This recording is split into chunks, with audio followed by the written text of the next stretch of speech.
Assalamu alaikum wa rahmatullahi wa barakatuh. Today we will go to present a new subject on pediatric surgery. Today's subject related to the stomach. We have lesions in the stomach that may cause gastric outlet obstruction in newborn or infant or children.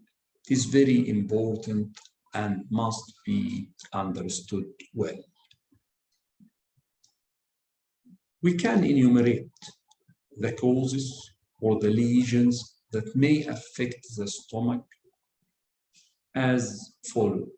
Maybe hypertrophic pyloric stenosis, pyloric atresia, antral web, gastric volvulus or gastric perforations, maybe peptic ulcer disease, gastric duplication cyst, microgastria, foreign bodies, and bezoar. Today, we will go to represent the first three items, which is the hypertrophic pyloric stenosis, pyloric atresia, and antral web. At first, we must start with what's called gastric outlet obstruction. What is gastric outlet obstruction? It is obstruction to the passage of the gastric content to the duodenum. It is a relatively common problem if we consider infantile hypertrophic pyloric stenosis. However, if hypertrophic pyloric stenosis is excluded, the other causes is relatively quite rare, representing about 1 in 100,000 live births. What are the causes for the gastric outlet obstruction in infant and neonates? Maybe there is a congenital obstructions of the pylorus or the antrum, maybe related embryologically to aplasia, atresia, or diaphragm or webs, or maybe some luminal obstructing causes as mucosal valve or ectopic or heterotropic pancreatic tissue inside the antrum or the pylorus causing gastric outlet obstruction. The second most important item is infantile hypertrophic pyloric stenosis. The third one is what's called acquired obstructions of the antrum and pylorus. This acquired obstruction may be related to peptic ulcer disease and its complications, may be related to neoplasm, gastric neoplasm, may be related to chemical injury, may be related to ingestion of acids or other irritant. And finally, there are some diseases like Crohn's disease, like gastritis, like duplication cyst, congenital band, or malrotation. All of these causes may present with gastric outlet obstruction in neonates or newborn or even a child. The first one and the most important one is what's called infantile hypertrophic pyloric stenosis. What is this? It is a common surgical condition of the newborn in which the pyloric muscle is hypertrophied and the pyloric canal becomes narrow, elongated, causing gastric outlet obstruction. Very important to know that there is pyloric muscle and pyloric canal. So there will be hypertrophied muscle obstructing the pylorus with elongated pyloric canal. What are the risk factors for this pathology? There is maybe reported family history for such condition. Also, younger maternal age may be a risk factor for the development of infantile hypertrophic pyloric stenosis. They are observed more in the first-born infant, especially white infant. Also, male baby is more affected than female. The incidence reported may be 1 to 4 per 1,000 live births.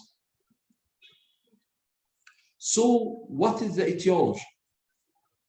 Why the pylorus is hypertrophied, causing obstructions? What happened? Actually, no clear cause or unknown.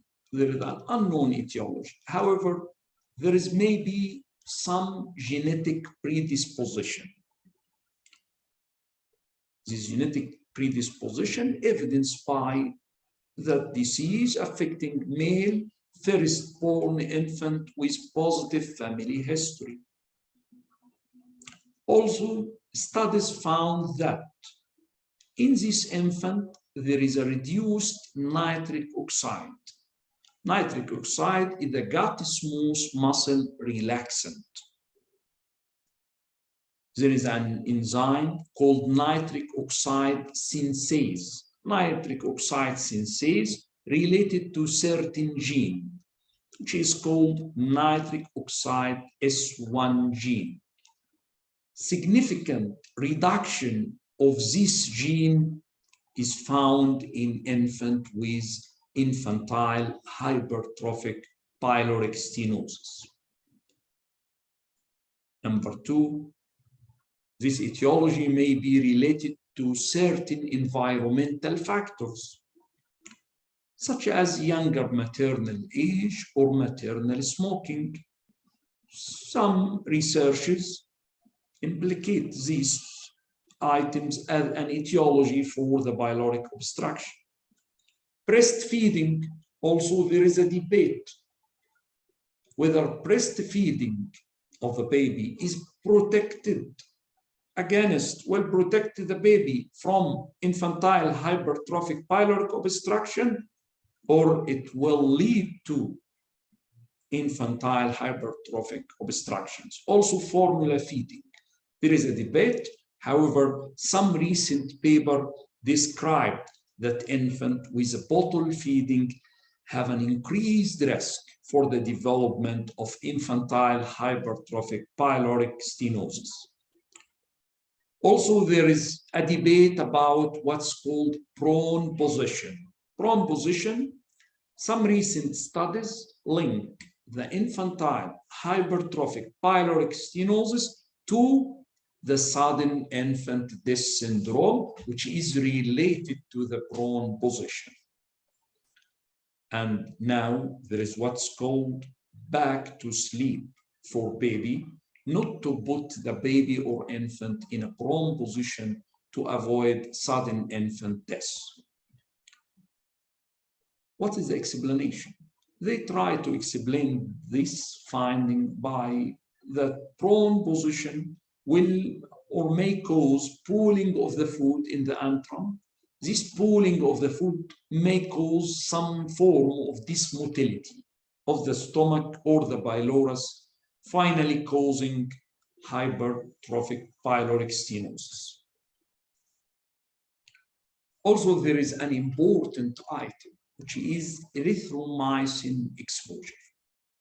Erythromycin is a known strong gastric and pyloric contractions, causes strong gastric and pyloric contractions, and also hypertrophy of the pylorus. So the exposure may take one of the three forms. Maybe during lactation. We mean by during lactation that the infant, that the mother is exposed or taking erythromycin while lactating her baby. In such a condition, there is a higher risk for the development of infantile hypertrophic pyloric stenosis. The second item is the prenatal exposure, which means that the mother exposed to the erythromycin while she pregnant. In such cases, there is no risk for her baby to develop infantile hypertrophic pyloric stenosis. The third extreme is that the neonate treated with erythromycin. In such cases, there is about tenfold increase in the risk for the development of infantile hypertrophic pyloric stenosis. Also, certain gastrointestinal peptides or growth factors may facilitate this pyloric hypertrophy. Maybe excessive substance P, maybe decreased neurotrophin and gastrin hypersecretion, maybe high level of prostaglandin. So finally, we can conclude that the etiology of hypertrophic pyloric stenosis is multifactorial. There is no single factor can be responsible for the development of such pathology. Now we will go to how to diagnose that this baby have infantile hypertrophic pyloric stenosis. Number one, the clinical presentation. Clinical presentations, you will have a full-term healthy neonate between 2nd and 8 weeks of age, present with non-bilious projectile vomiting. Non-bilious, it makes sense that the obstructions at the pylorus. So the obstructions will be above the opening of the common bile duct. So the vomiting will be non-bilious. Also projectile. Projectile means the vomiting is have an power or can be very effective to rush away from the baby closest to be differentiated from regurgitations of infant. Initially, this vomiting is infrequent and may be mistaken as gastroesophageal reflux disease. However, shortly, the vomiting occurs with every feed and become projectile. Vomiting usually contains the recent feeding.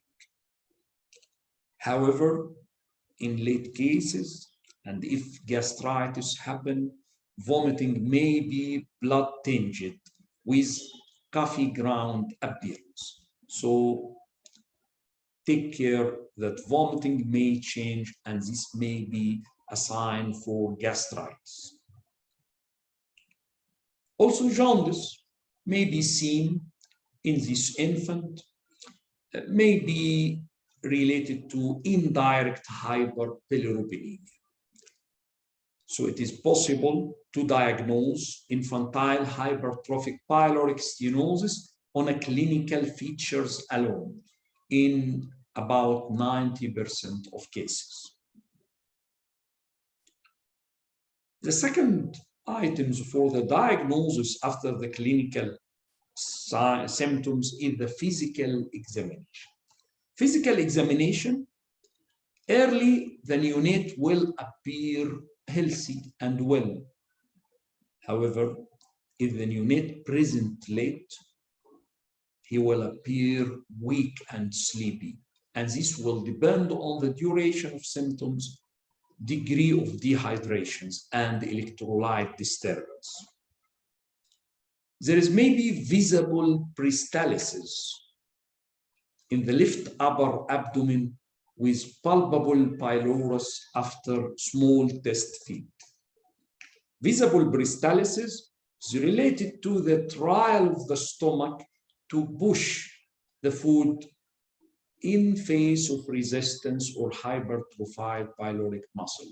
So we may have visible peristaltic wave seen or felt in the left upper abdomen, like this picture.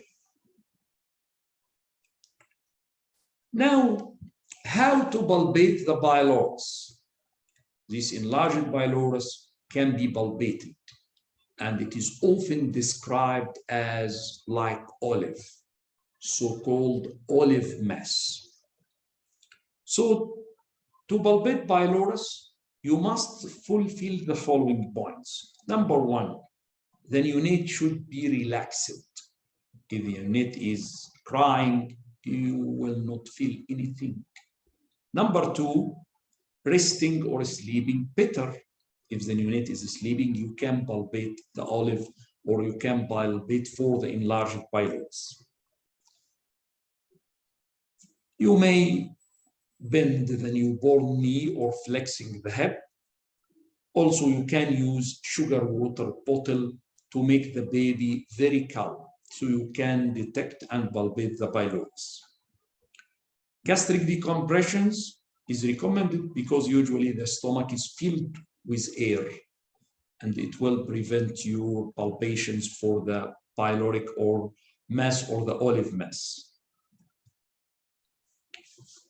Simply the technique related to palpating the liver edge, and then slide your fingertips in the midline and pulling them back down.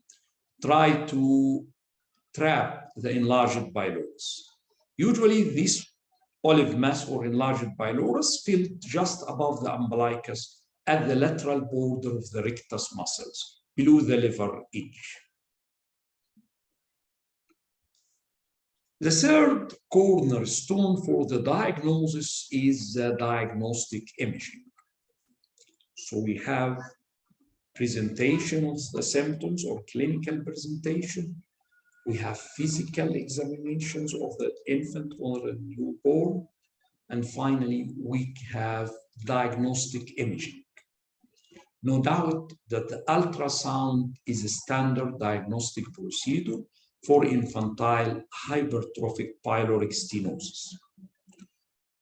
In some cases of huge gastric distension, you need to turn the baby to the right lateral decubitus position to cause pylorus to rise to an anterior position, thus allowing it for better imaging. Very important to know that we have what's called pyloric canal and what's called pyloric muscle and what's called the pyloric diameter. Three important items, very important to understand these items.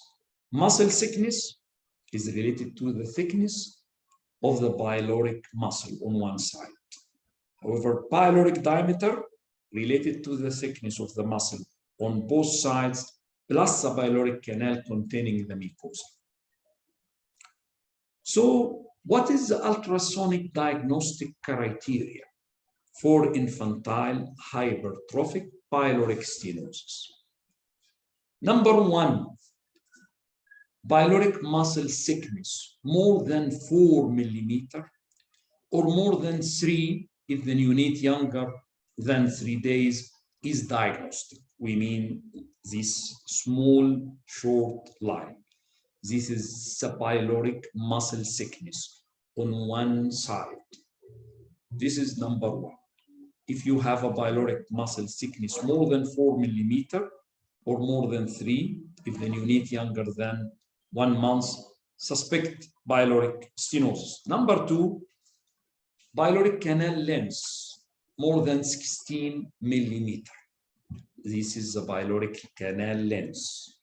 This is the length, very important. Number three, pyloric diameter more than 10 to 14. We mean pi diameter starting from taking muscle thickness on both sides and including the canal. So this is the diameter. So this is very important three terminology. Pyloric muscle thickness, we mean thickness of one leaflet of the pyloric muscles.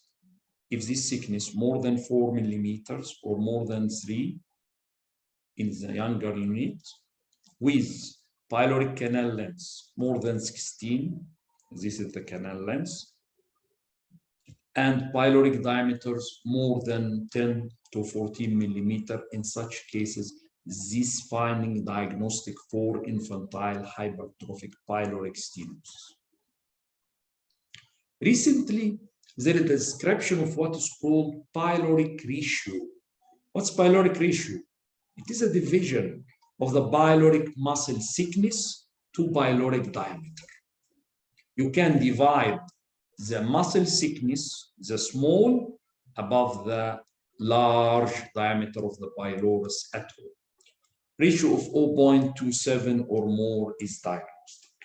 So this is very important to understand what we see in ultrasound. So there is ultrasound diagnostic criteria related to the muscle thickness, the canal length, the pyloric diameters, or finally what's called pyloric ratio.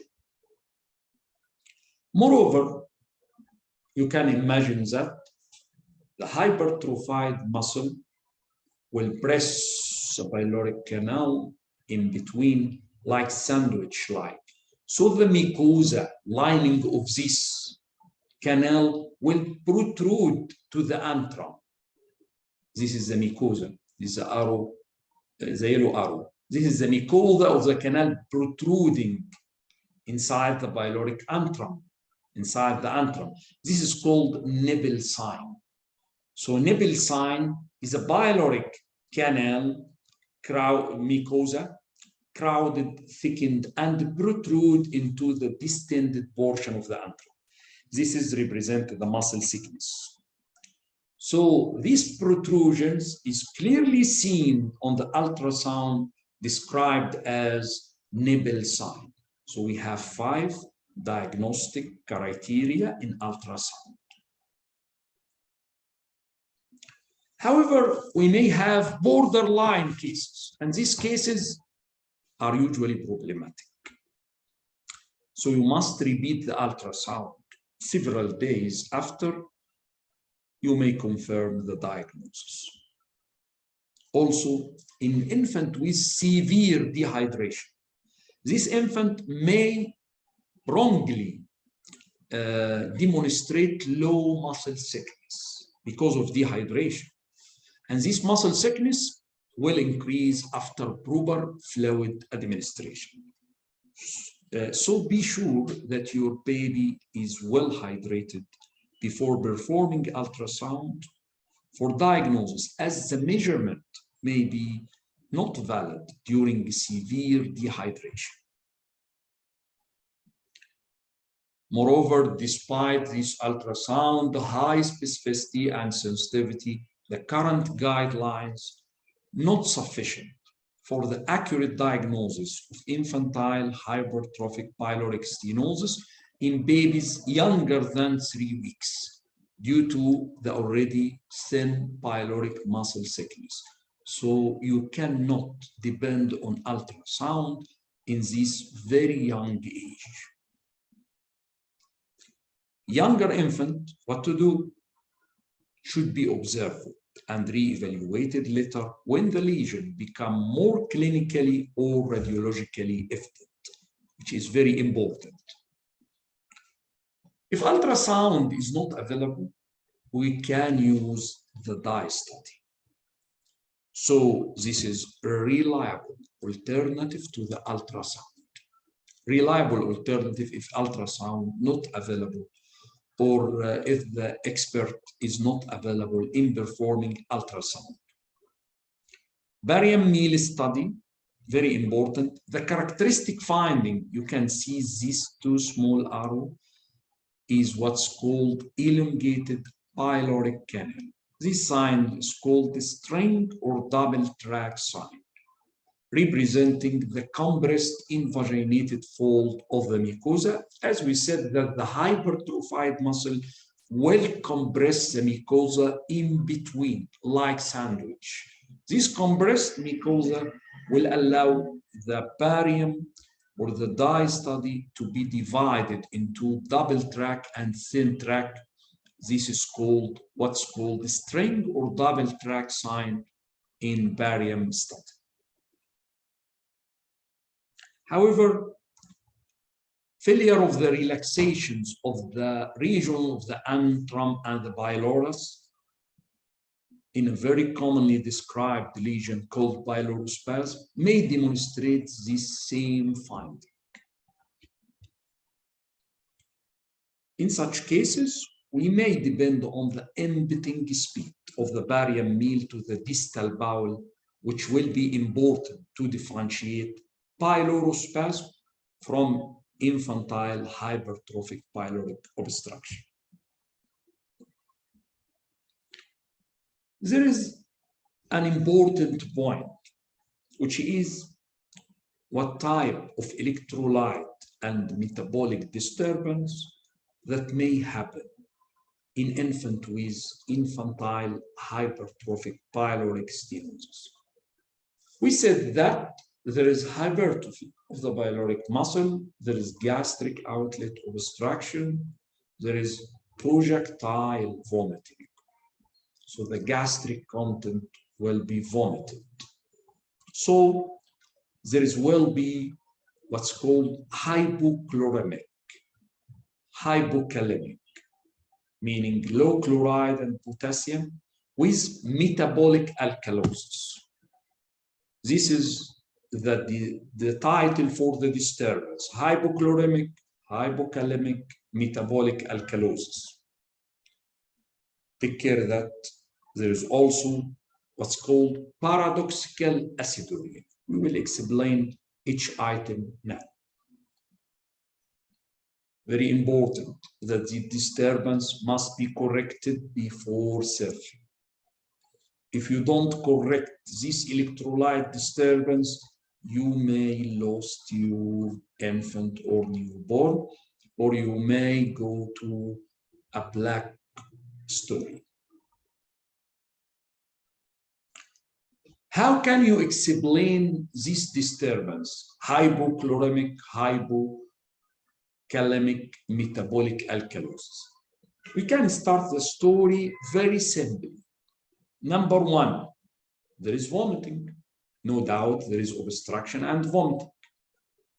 So what happened? The hydrogen and chloride ion will be lost in the vomitus. Gastric HCl loss. It seems to be logic. Also, there is increased in the serum bicarbonate. As the acid is lost, so the bicarb is elevated in this blood. We have now metabolic alkalosis. Alkalosis related to the metabolic cause, not to respiratory.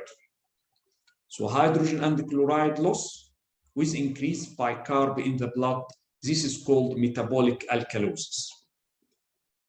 The body will try to buffer these changes.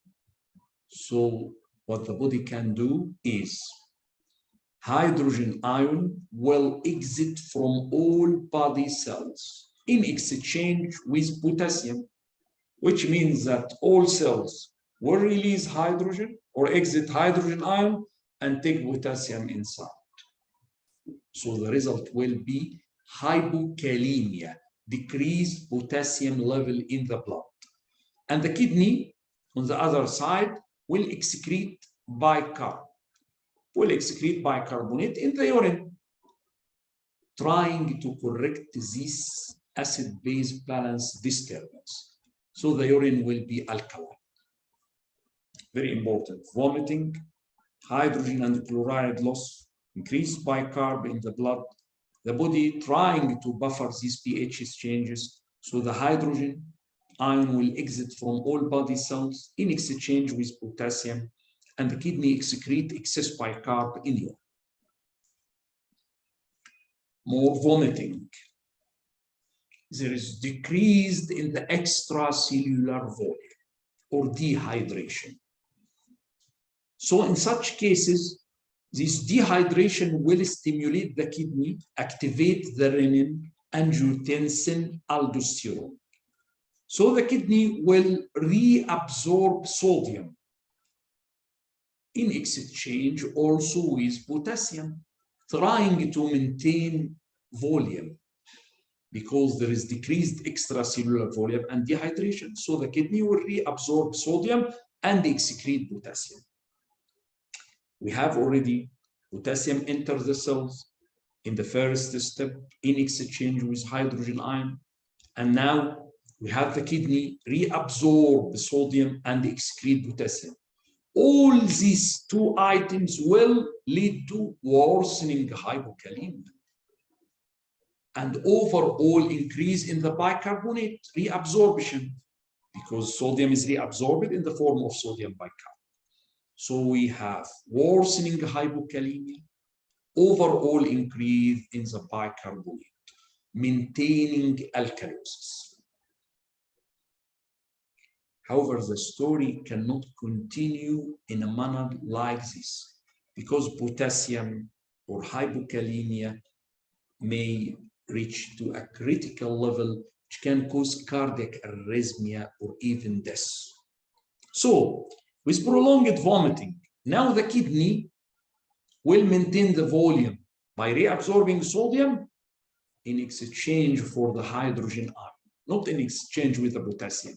Kidney cannot excrete more potassium to avoid fatal hypokalemia.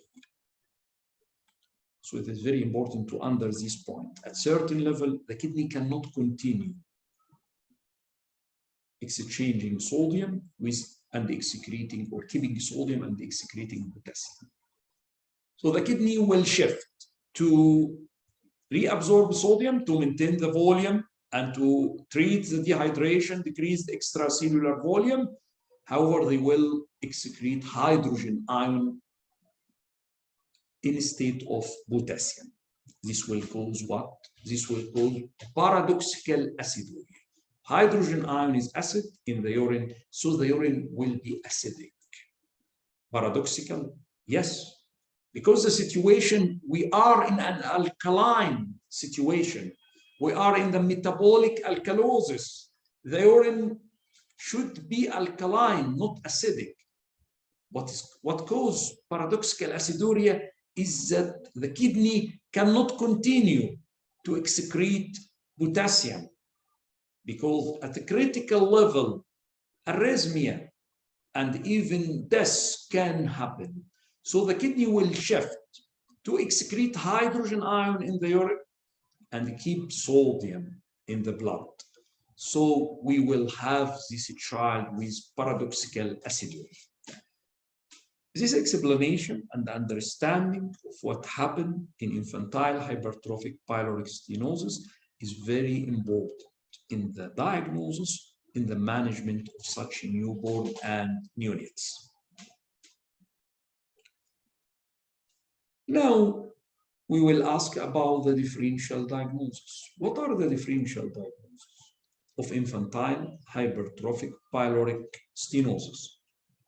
Yes, there is causes for non-bilious vomiting. Maybe gastroesophageal reflux disease.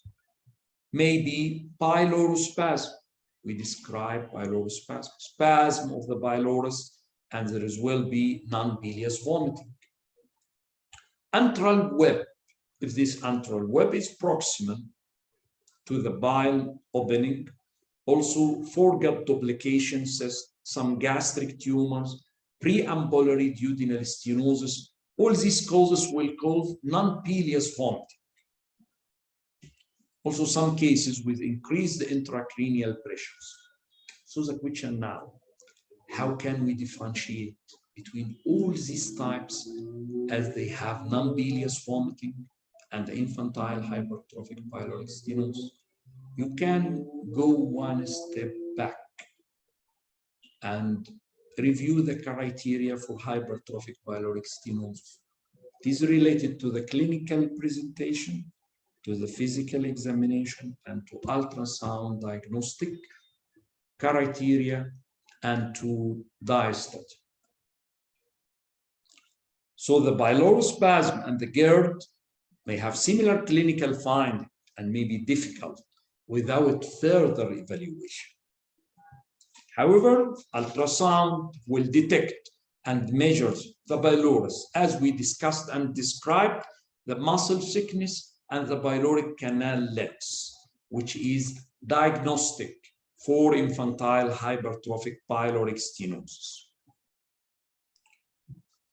What is the management for such infant and baby with infantile hypertrophic pyloric stenosis? How to manage? It is the first one you must set and you must describe is the correction of electrolyte imbalance, which is very important for such babies before any surgery. Very important.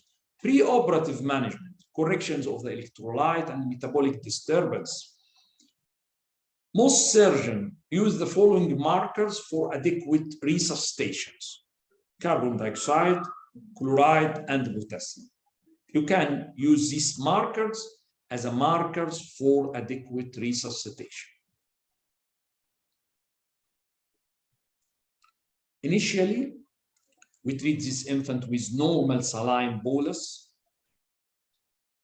Then we can use what's called half normal saline, dextrose or half normal saline, about 20 to 30 milli equivalent per liter of potassium chloride, started at the rate of 1/4 to 2 times calculated maintenance rate. There is a debate about the preoperative placement of the nasogastric tube.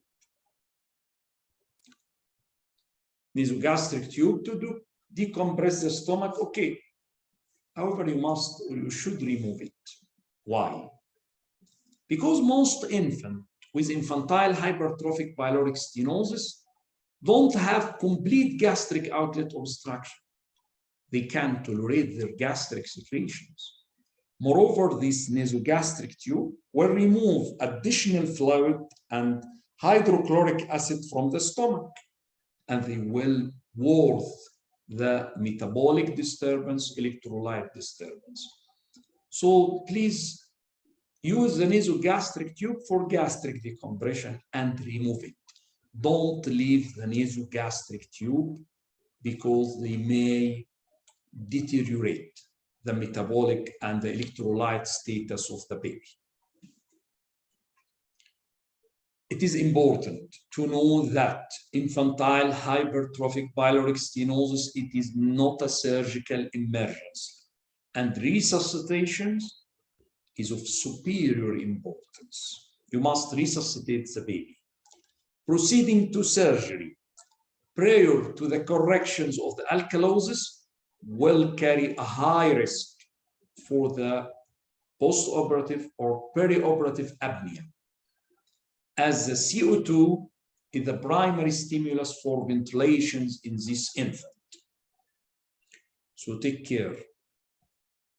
If electrolyte not corrected prior to surgery, this infant will have a higher risk of cardiac arrhythmias, seizure, or even death due to potassium abnormalities already present at the electrolyte. Also, if infant remain volume depleted and dehydrated, they are at increased risk of end organ malperfusion, as they will not adequately compensate for the vasodilatation effect of anesthesia. All of us know that the anesthesia have a vasodilatation effect. So if the baby is already volume depleted, add to this anesthetic effect or vasodilatation due to anesthetic effect, so you will have end organ malperfusions, maybe shock. Regarding surgery, what is the basic operative principles related to surgery? Nowadays, we have two schools: open surgery and laparoscopic surgery. The principles of the surgery is to do what is known as pyloromyotomy, to cut these hypertrophied muscles to obligate it to relaxations to allow the gastric content to pass. So we can summarize the steps as the following: right quadrant or supraumbilical incision, as you prefer, opening the fascia, delivery of the pylorus through the wound, then the hypertrophied pylorus and the duodenum visualized well. Serosal incision is made, cutting the serosa and the muscle, leaving the mucosa intact. And then the pylorus is tested. How you can suspect that you're performing a complete pyloromyotomy? Number one, bulging of the mucosa. Number two, each half of the pylorus or pyloric muscle move independent to the other side. Means that when you move one side of the pyloromyotomy, the other side will not move. Means that all fibers are separated. Very important to avoid incomplete pyloromyotomy or recurrence. So very important to see the bulging of the mucosa, to see no crossing fibers. Number three, independent movement of both parts of the pyloromyotomy. Check for perforation and close. These pictures is very important. This is the open approach. We may use transverse incisions, upper small midline, or omega-shaped incision. Right upper quadrant incisions, which is most common, or omega-shaped around the upper half of the umbilicus, which is more cosmetic. This right upper quadrant transverse incision have a cosmetic effect in the early post-operative period. However, later on, when the infant or the newborn become more older, the scar will be not nicely seen. So if you can use the omega-shaped incision around the upper superior portion of the umbilicus, it will be excellent cosmosis, will give you an excellent cosmetic result. As we see, this is simple illustrations that the pylorus is kept or fixed between two fingers, and we make a longitudinal serosal incision. As we see in these pictures, then we dissect the muscles away until the mucosa bulge. Once the edge of the fibers develop, we can use this hemostat gently to separate the mucosa or to separate the muscles and avoid perforating the mucosa. These also illustrations try to demonstrate this is the mucosa and this is the mucosa bulging out of the incisions. So pyloromyotomy checked by ensuring that all fibers divided. You can use loop for visualization if not clear.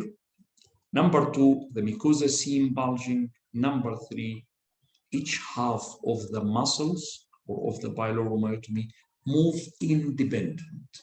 So if you can move the right side, so this movement not affecting the movement of the left. So in this situation, you can say that you perform a complete pyloromyotomy. Pyloric half show independent mobility. Very important, these three signs for complete pyloromyotomy. On the other hand, what is the basic operative principles for the laparoscopic approach? Related to the position and the trocar placement, then we perform lateral retractions of the stomach, hypertrophied pylorus and duodenum visualized, incision made in the pylorus, hypertrophied fibers split with the laparoscopic pyloric spreaders, and the pylorus have also tested for independent mobility, check for perforation. Almost they are the same like the open principles. Laparoscopic approach, we use pneumoperitoneum according to the age of the infant or the neonate. Two steps are made on both sides of the umbilicus. And we prefer to inject local anesthesia at all incisions. As we see, this is the pyloromyotomy, laparoscopic longitudinal, like that happened typically in the open, and this is spreading by the using laparoscopic instrument to complete the myotomy. The same principles as open pyloromyotomy. Myotomy completeness and mucosal integrity must be checked as in open surgery. Omentum can be placed over the myotomy in some cases for hemostasis. If not, the stomach can inflate it with air through the nasogastric tube. Very important that in all cases of pyloromyotomy, there is maybe minor bleeding. This minor bleeding, intraoperative minor bleeding from the edges is a normal finding, and they will disappear after returning the pylorus to inside the abdomen, as this minor bleeding may be related to congestion in this area.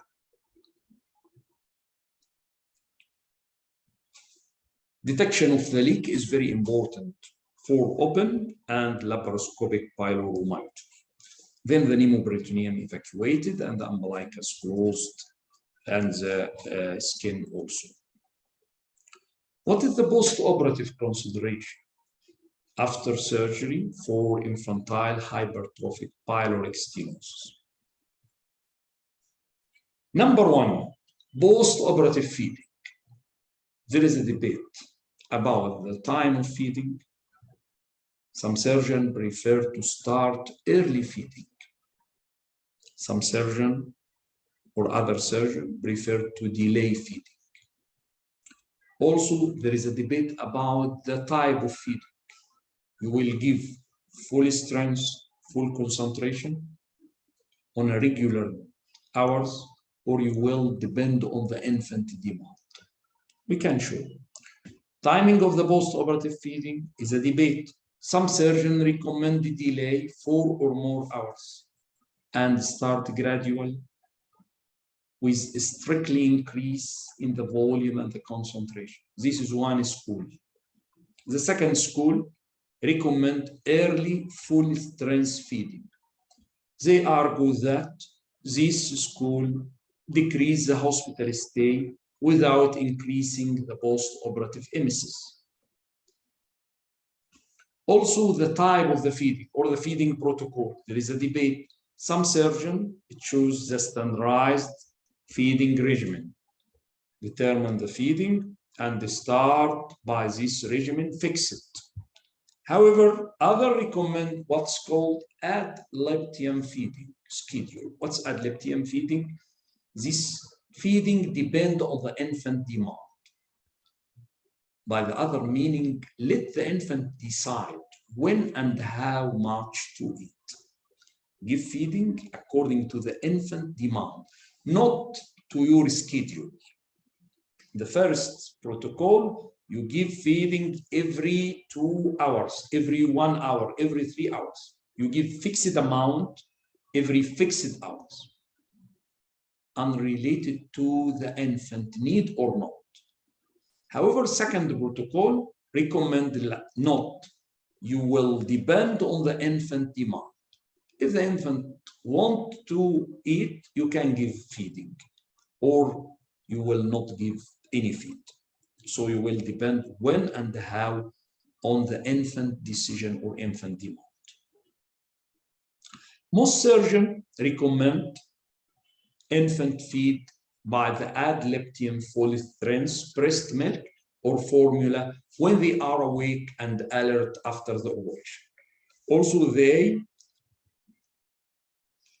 confirm that this technique of feeding or this protocol shortens the hospital stay. Also, the frequency of the post-operative emesis is not increased. The second item in the post-operative consideration is what's called post-operative apnea. Very important, this baby or these babies are immature, so they are more vulnerable to the development of post-operative apnea. Post-operative apnea sought to persist until about 52 weeks of age. Therefore, this infant and newborn should be monitored by the cardiac and apnea monitor for at least 24-hour post-operative. Very important to know this post-operative consideration. Number 3, post-operative emesis or vomiting, post-operative vomiting. It is important to inform the parent that the vomiting after surgery is common, expected, essentially harmless. There is vomiting after surgery. With adequate pyloromyotomy, post-operative vomiting may be related to pyloric or antral spasm, and they will resolve with continued feeding. So it's very important that early vomiting post-operative is common, expected, and essentially harmless. With adequate pyloromyotomy, post-operative vomiting will be because pyloric and antral spasm. And don't be worried, they will resolve with continued feeding. What are the complications of pyloromyotomy? Pyloromyotomy is the separations of the pyloric or hypertrophied muscles, incision and separations, bulging of the mucosa. The complications may be related at first to mucosal perforation. This mucosa may be perforated. Number 2, maybe duodenal injury during the surgery, maybe incisional hernia and wound infection, maybe prolonged post-operative vomiting or incomplete myotomy. So we may have 5 post-operative complications related to the surgery. Number 1, mucosal perforation, reported in about 1% of post-operative cases. Perforation may be at the duodenopyloric junction, means the junction between the pylorus and the duodenum. In such cases, number 1, close the defect with the simple interrupted absorbable sutures and put omental patch to support the repair. These closures and omental patch can be performed laparoscopically, yes. However, it depends on the surgeon experience. Otherwise, if surgeon have not have enough experience, conversion to open seems to be a logic solution for this problem. If perforation is large or in the middle of the myotomy, in such cases, the myotomy closed with absorbable sutures and new seromyotomy is made on the other side from the original incisions. In such cases, usually it is difficult to perform it laparoscopically, so conversion usually needed. So we have 2 types of perforation related to the small perforations and related to the pyloduodenal junctions. In these cases, close the perforation, omental patch may be done laparoscopic or open, according to the experience. The second type of the perforation is large, or the perforation in the middle of the myotomy. Large means that it can be at the pyloduodenal junction also. In such cases, this myotomy or pyloromyotomy must be closed again, and then new one is made on the other side. Usually these cases need conversion.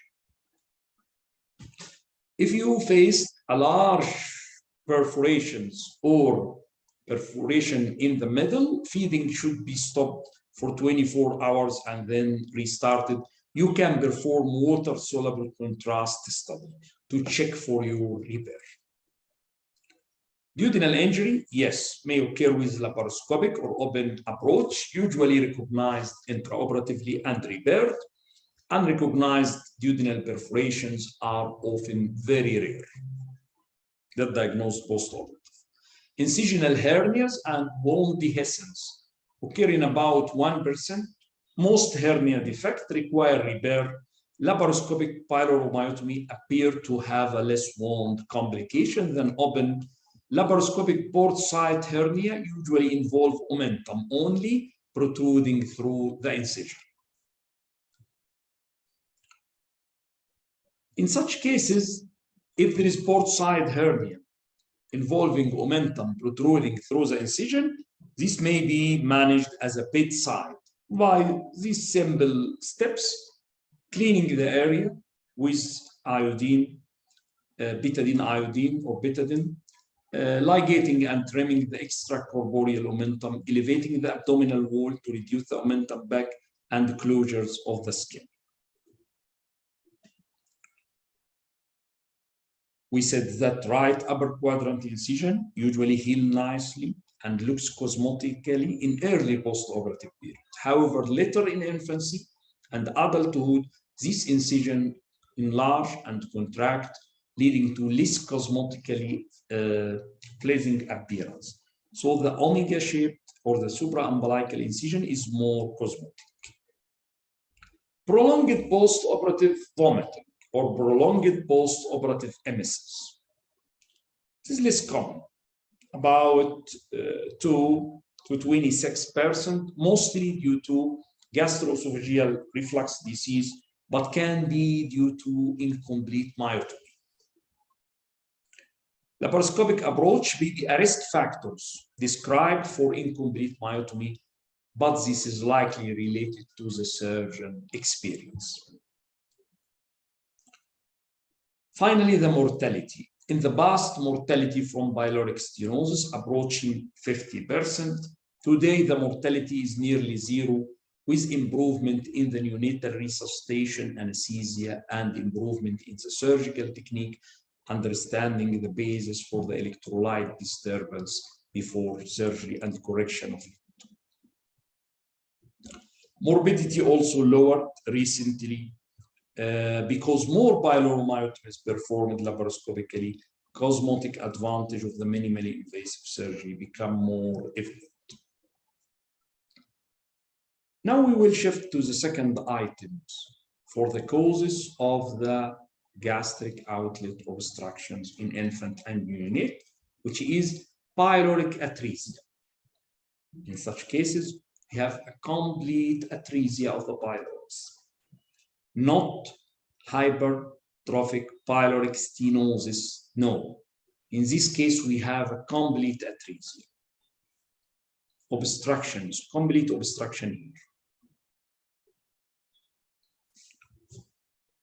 So what is pyloric atresia?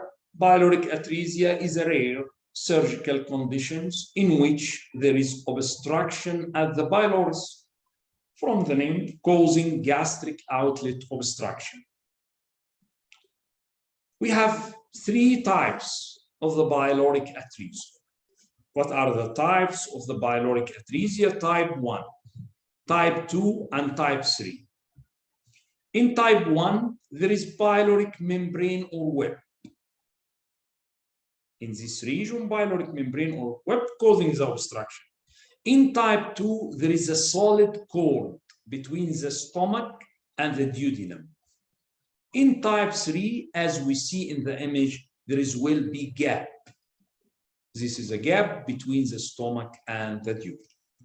So we have 3 types of pyloric atresia. Type 1, membrane. Type 2, solid cord. Type 3, gap between the stomach and duodenum. What is the epidemiology of this pathology? It is a rare disease present with the symptoms of gastric outlet obstructions, about 1% of the all intestinal atresia with equal sex distribution. What is the etiology? Like infantile hypertrophic pyloric stenosis, it is unknown etiology. However, maybe developmental arrest between the 5th and the 12th week of intrauterine life, what's called failure of canalization.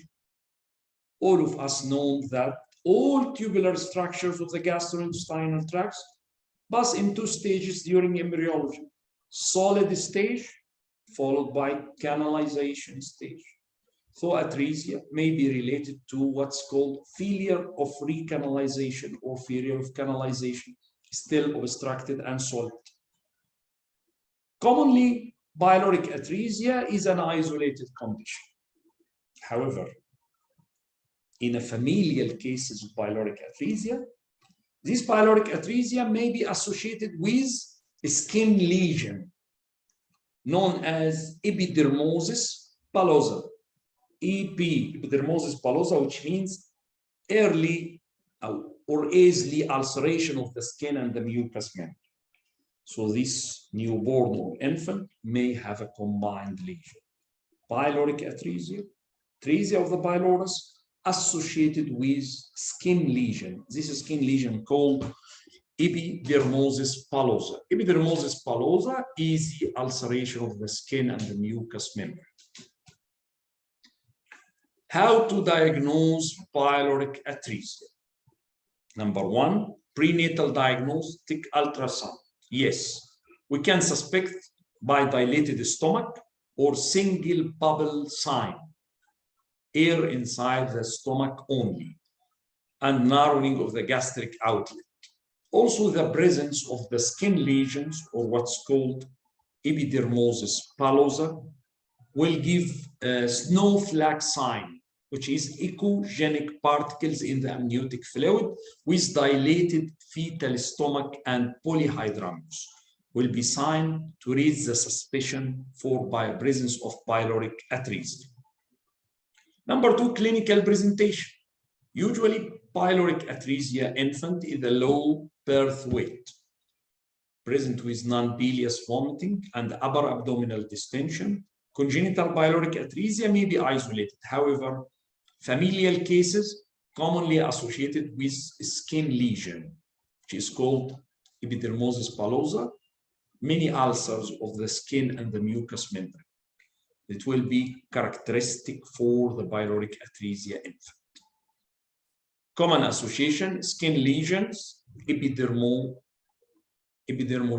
bullosa, distal duodenal atresia. Maybe distal duodenal atresia with pyloric atresia. So the pylorus will be obstructed and the distal duodenum obstructed with a closed loop obstruction. This closed loop contains biliary, pancreatic, massive distension, and the duodenal perforation may happen. Number three, we may have pyloric atresia associated with esophageal atresia, multiple intestinal atresia, immunodeficiency syndrome, intrauterine growth retardation. Down syndrome, congenital heart, uretropelvic junction obstruction, pelviureteric junction obstruction, annular pancreas malrotation. As we see, this is the radiological diagnosis. Plain X-ray will be very characteristic to see single bubble, dilated, hugely dilated stomach with no distal gas because of the obstructions of the pylorus. This is called single bubble. Double bubble, which is described with duodenal atresia, may happen if there is prolapse of the pyloric membrane to the duodenum. In such cases, it will mimic the duodenal atresia. Intermittent double bubbles also described, reflecting the configuration of the distended stomach. However, the most common is single bubble, dilated stomach with no gas distally. Also, there's the barium meal will show dilated stomach with obstructions at the pylorus with no contrast passing distally, very characteristic for pyloric atresia. Barium enema must be performed to rule out associated colonic atresia in such cases. Ultrasound will reveal abnormal antropyloric region, absence of other causes of the gastric outlet obstruction, may detect the associated intestinal anomalies, also may detect associated biliary anomalies with dilatations of the biliary tract. How to treat biliary atresia? How to treat pyloric atresia? How to treat? Number one, the treatment is surgical. Pre-operative, we must insert nasogastric tube, intravenous fluids, and correct any electrolyte disturbance. Intraoperative, make sure that there is only one pyloric diaphragm obstruction because they may be multiple. So if you remove one, there may be further or distal membrane making more obstruction. You must inject saline distally to exclude associated intestinal atresia in all cases of pyloric atresia. So in intraoperative, two important points. Make sure only one pyloric obstruction is present. You may correct the first, and there is distal obstruction. And you must inserting catheter and injecting saline to exclude associated intestinal atresia. Depend on the type of the pyloric atresia. We have three types. Type 1, we said that type 1, there is obstructions by the membrane. Excision of the membrane or the web, with or without pyloroplasty, will be sufficient. Recently, maybe endoscopic balloon dilatations or laser radial incisions, which is alternative technique. Type 2, we said in type 2, there is a solid cord obstructing between the stomach and the duodenum. So excision of this atretic segment with end-to-end or diamond gastroduodenostomy, this is a standard technique. There may be recently what's called gastroduodenal mucosal anastomosis. The atretic pylorus incised like pyloromyotomy, Ramstedt pyloromyotomy described with infantile hypertrophic pyloric stenosis, and gastric and duodenal mucosa separated, mobilized, and anastomosed to each other, end to end. Novel gastroduodenostomy procedure, the stomach and the duodenal lumen anastomosed end to end anterior to the solid segment, leaving this solid segment not excised. In type 3, we describe that there is a gap between the stomach and the duodenum. So we need to perform gastroduodenostomy. However, gastroduodenostomy should be avoided because it is associated with high failure and high mortality rate. In cases of pyloric atresia associated with skin lesions, the genetic skin defect or genetic skin lesions called epidermolysis bullosa, in such cases, surgery is often effective only for the short-term survival because this infant usually dies within the first weeks or months of life due to complication related to epidermolysis bullosa. Complications of pyloric atresia. After excisions of the atretic pylorus and performing gastroduodenostomy, the pyloric function can be lost, with consequent what's called duodenal-gastric reflux, which causes gastric disorders like alkaline gastritis as a result of bilious reflux. When you excite this pylorus or the atretic pylorus, there will be a reflux from the duodenum to the stomach. So there will be alkaline gastritis, which is very difficult type of gastritis. Alkaline gastritis related to this bilious reflux to the stomach. Prognosis. Isolated biliary atresia, particularly type 1, if diagnosed and treated on time, has an excellent prognosis. Isolated means not associated with skin lesions, not associated with epidermolysis bullosa, not associated with any genetic defects, not associated with intestinal atresia or malrotations or distal colon atresia.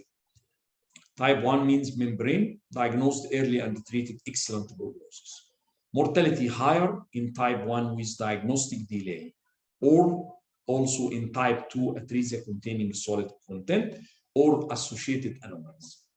Associated anomalies is important for high mortality exceeding 50% of cases. Regarding epidermolysis bullosa, genetically fatal skin lesions, we said that there is ulcerations of all the skin and the mucous membranes. There will be fluid, protein loss, electrolyte imbalance. Some surgeons consider associated congenital pyloric atresia and epidermolysis bullosa, that this association must prevent surgical treatment of pyloric atresia. However, recently advancement in the treatment of these skin lesions by the steroids and other treatment reported to give favorable result.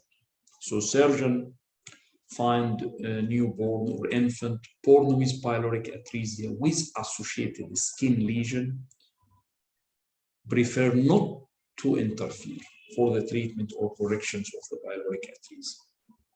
However, advancement in the treatment recently may change this idea. Congenital pyloric atresia associated with multiple intestinal atresia reported as always fatal due to sepsis.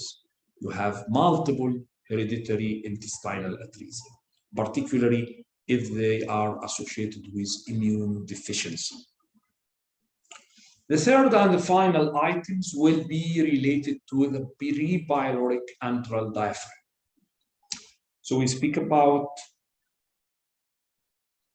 congenital hypertrophic pyloric stenosis, followed by pyloric atresia, followed by the pre-pyloric antral diaphragm. All these three causes present with gastric outlet obstruction. As we see, what is the pre-pyloric antral diaphragm? A rare cause of the gastric outlet obstruction. This is the diaphragm, and this is the tube passing through the diaphragm. Pre-pyloric antral diaphragm, also called antral web, also called pre-pyloric antral membrane. All these are names. It is a circumferential intraluminal mucosal septum in the pre-pyloric region, perpendicular to the long axis of the stomach. This is the long axis of the stomach, and this is perpendicular to the long axis of the stomach. Consists of normal, non-inflamed mucosal or submucosal gastric mural layers, usually 2 to 4 milli-thick and located proximal to the pyloduodenal junction. In most cases, this diaphragm or membrane has a central or eccentric perforations. May range these perforations from 2 to about 30 millimeter in diameter. In few cases, this web is unperforated or complete, presenting with acute gastric outlet obstruction. What is the etiology? Also, etiology is unknown, like the previous two conditions. However, may be explained by what's called local redundancy of the endodermal tube, some genetic etiology as autosomal recessive inheritance, most probably the mode of the transmission. How to diagnose pre-pyloric membrane or antral web? By the clinical presentation. Baby will be premature, newborn infant, or adult, may present in the premature or newborn or infant or adult, depending on the perforation or the opening inside this diaphragm or membrane. Clinical presentations will depend on, number one, the degree of the obstruction. Symptoms appear with the opening of 1 cm or less, will give symptoms. Also, the consistency of the food. If the food tends to be more solid, symptoms will appear earlier. Ability of the gastric motility to overcome these partial luminal obstructions. Complete web will present with persistent vomiting shortly after birth. Incomplete antral membrane usually diagnosed at the older age.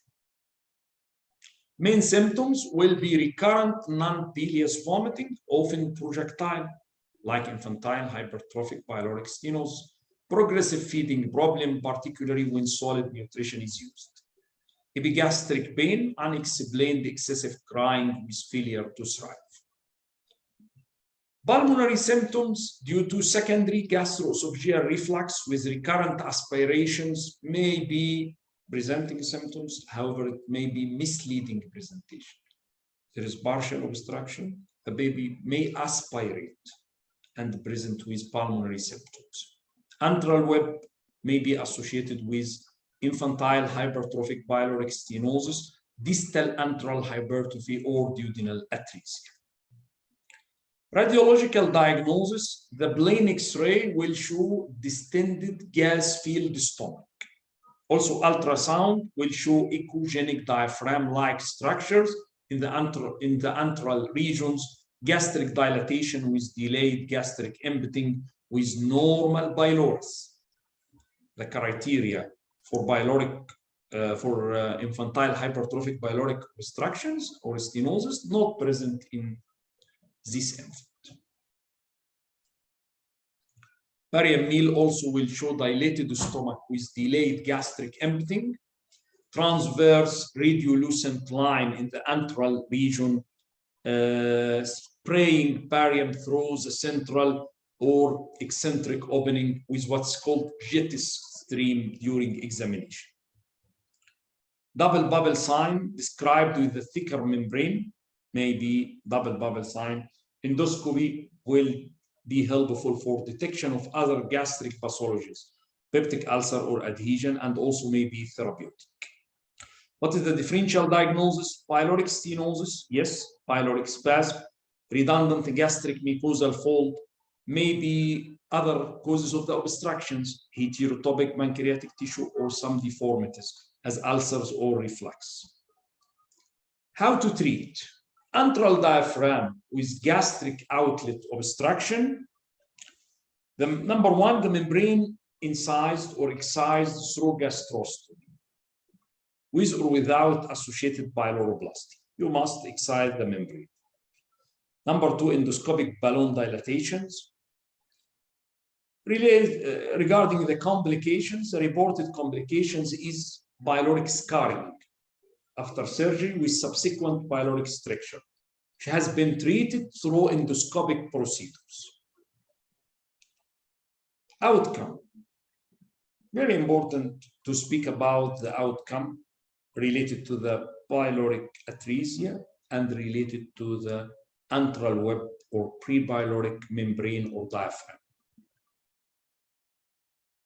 Prognosis, excellent. Persistence of the minimal feeding problems because of the secondary atonic stomach can occur, particularly in cases of late diagnosis and treatment. So, prognosis of babies with pre-pyloric antral diaphragm or membrane is excellent. However, there is maybe minimal symptoms due to secondary atonic stomach, especially if there is late diagnosis and treatment. So, pyloric atresia, pre-pyloric antral diaphragm are rare conditions, but they're important to keep in mind when evaluating a patient with the clinical symptoms of gastric outlet obstruction. The most important cause is infantile hypertrophic pyloric obstruction. Pyloric atresia will be characterized by the presence of associated skin lesions if there is a familial cases, or an isolated cases will present without skin lesion. Barium meal and ultrasound, most important diagnostic tool. Ultrasound will characteristically diagnose infantile hypertrophic pyloric stenosis, muscle thickness, pyloric diameter, pyloric canal length, pyloric ratio, what's called nipple sign. Experience with these modalities and working differential diagnosis is very important. While the pre-pyloric antral diaphragm usually has less severe clinical presentations and better outcome, pyloric atresia can be associated with conditions like skin lesions that carry significant increased morbidity and mortality, epidermolysis bullosa. Thank you very much for your attention, and we can conclude that gastric outlet obstructions is a relatively common condition if you consider the infantile hypertrophic pyloric stenosis. However, if you exclude this infantile hypertrophic pyloric stenosis, it will be a very rare condition. Today, we speak about three items: infantile hypertrophic pyloric stenosis, pyloric atresia, pre-pyloric antral membrane or diaphragm. Next lecture, we will speak about the other differential diagnosis or the other causes related to the gastric outlet obstructions and related to stomach lesions. Thank you very much, and see you later in next subject of pediatric surgery made easy.